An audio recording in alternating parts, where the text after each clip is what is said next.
तर कसे हा विद्यार्थ्यांनो, हा माझ्या चॅनलचा पहिलाच व्हिडिओ आहे आणि आपण या चॅनलमध्ये NMMS म्हणजेच वर्ग 8वी मध्ये होणारी स्कॉलरशिपची परीक्षा याबद्दल सखोल माहिती किंवा याबद्दल आपण पूर्णपणे अभ्यासक्रम शिकणार आहोत. तरी या चॅनलला नक्की सबस्क्राईब करा.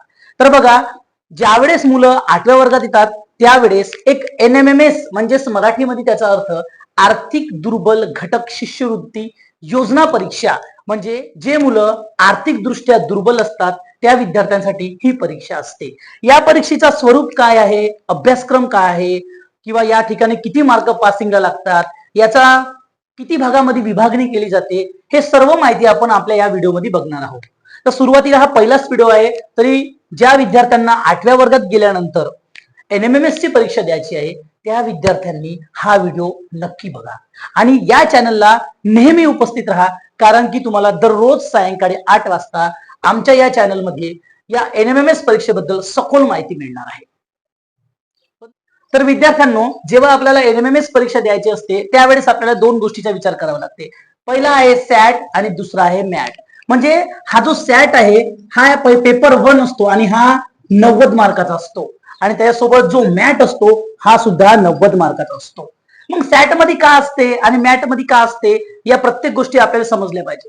त्यासाठी सॅटचा अर्थ होते स्कॉलॅस्टिक एबिलिटी टेस्ट. याचा अर्थ की यामध्ये 90 मार्काचा शाळेचा सिलेबस असते. मग ज्यामध्ये मॅथमॅटिक्स असते, त्याच्यानंतर विज्ञान असतो, त्याच्यानंतर इतिहास, भूगोल, नागरिकशास्त्र म्हणजे सोशल सायन्स इत्यादी विषय असतात. म्हणजे मग ते मार्क किती मार्काचे किती असतात, मॅथला किती मार्क असतात, सोशल सायन्सला किती मार्क असतात, विज्ञानला किती मार्क असतात, ते आपण नेक्स्ट व्हिडिओ बघणार आहोत. यावेळेस आपण या व्हिडिओमध्ये आपण फक्त एवढा बघणार आहोत की या पेपरला 2 भागामध्ये विभागणी केली जाते. पहिला सॅट आणि दुसरा मॅट. मग मॅट म्हणजे काय होते तर बघा, मॅथचा अर्थ होते मेंटल एबिलिटी टेस्ट. आणि या मेंटल एबिलिटी टेस्ट मध्ये आपल्याला रिझनिंगचा पार्ट शिकायचा आहे. मग तुम्ही म्हणत असाल रिझनिंगचा पार्ट म्हणजे काय आहे, तर पहा, रिझनिंगचा पार्ट म्हणजे याच्यामध्ये आपल्याला बघायला मिळेल आरशातील प्रतिमा, पाण्यातील प्रतिमा, लयबद्ध मांडणी, आकृतीवर आधारित प्रश्न इत्यादी आपल्याला बघायला मिळणार आहे. आणि हे सगळे किती मार्काचे असणार आहे, 90 मार्काचे असणार आहे. आणि सॅट सुद्धा 90 मार्क.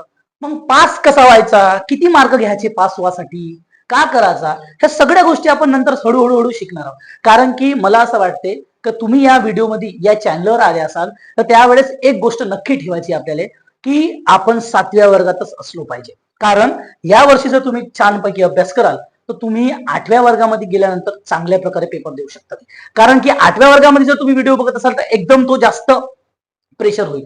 त्यामुळे मला असं वाटतं की तुम्ही 7व्या वर्गात असतानापासूनच प्रयत्न करायचे. तर मला असं वाटते की आपल्या खेड्या गावातील जे काही विद्यार्थी आहेत ते या परीक्षेसाठी पास झाले पाहिजे, अशी माझी थोडीशी इच्छा आहे. तर पहा, मी सांगितलं होतं स्कॉलॅस्टिक एबिलिटी टेस्ट मध्ये काय काय असते, आपल्या शाळेचा सिलेबस असते. मग कोणता कोणता असते, गणित किती मार्काचं असते आपण ते उद्या डिस्कस करू. त्याच्यानंतर असते विज्ञान. विज्ञानमध्ये 2 भाग, बायोलॉजी, केमिस्ट्री, फिजिक्स हे सुद्धा असते बरं, लक्षात ठेवायचं. त्याच्यानंतरचा भाग आहे सोशल सायन्स म्हणजे सामाजिक विज्ञान.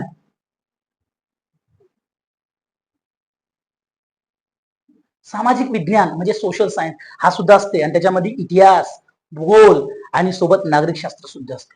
तर बघा, तुम्ही या चॅनलला नक्की सबस्क्राईब करा, कारण की हा आपला पहिला व्हिडिओ आहे आणि जोपर्यंत तुम्ही मला सपोर्ट करणार नाही तोपर्यंत मी कसा व्हिडिओ बनवायला थोडा त्रासच जाते. तर लक्षात ठेवा, गणित, विज्ञान आणि सामाजिक विज्ञान हे 3 असते. सामाजिक विज्ञान म्हणजे सोशल सायन्स. मग कुणाला किती मार्क आहे, काय आहे, आपण नेक्स्ट व्हिडिओ मध्ये डिस्कस करणार आहोत. आणि मेंटल एबिलिटी टेस्ट म्हणजे याच्यामध्ये आपल्याला बुद्धिमत्ताचा विचार करावा लागणार आहे, समजला. आणि म्हणून सांगतो, चांगल्यात चांगला अभ्यास करा, कारण की आपल्याला ही परीक्षा पास झाल्यानंतर बघा, पास झाल्यानं होत नाही, आपल्याला त्या मेरिट मध्ये नाव आला पाहिजे. त्यासाठी आपल्याला जास्त अभ्यास करावा लागणार आहे. ठीक आहे, अभ्यास नाही केला, समजा हळूहळू जरी अभ्यास केला तरी मला असं वाटतंय की जास्त पासिंग साठी मार्क लागत. यामध्ये लिस्ट ही कॅटेगरी वाईज नुसार लागते.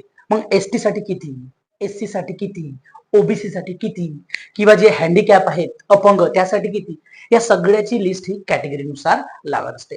तर पहा, लक्ष द्या, आजच्या दिवस मी एवढाच सांगू इच्छितो.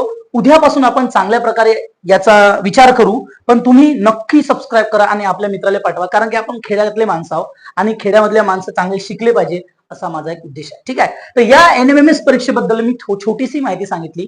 समोर आपल्याला खूप काही असा विचार करायचा आहे या परीक्षेबद्दल. आपण सगळे शिकणार आहोत, गणित शिकणार आहोत 8व्या वर्गाचा, विज्ञान शिकणार आहोत, सामाजिक विज्ञान शिकणार आहोत, म्हणजे सोशल सायन्स शिकणार आहोत. त्यानंतर आपण मॅथचे काही दिवस क्लासेस घेणार आहोत, काही दिवस म्हणजे पूर्ण क्लासेस घेणार आहोत मॅथचे. तर चॅनलला नक्की सबस्क्राईब करा. ठीक आहे, तर भेटू मग पुढच्या व्हिडिओमध्ये.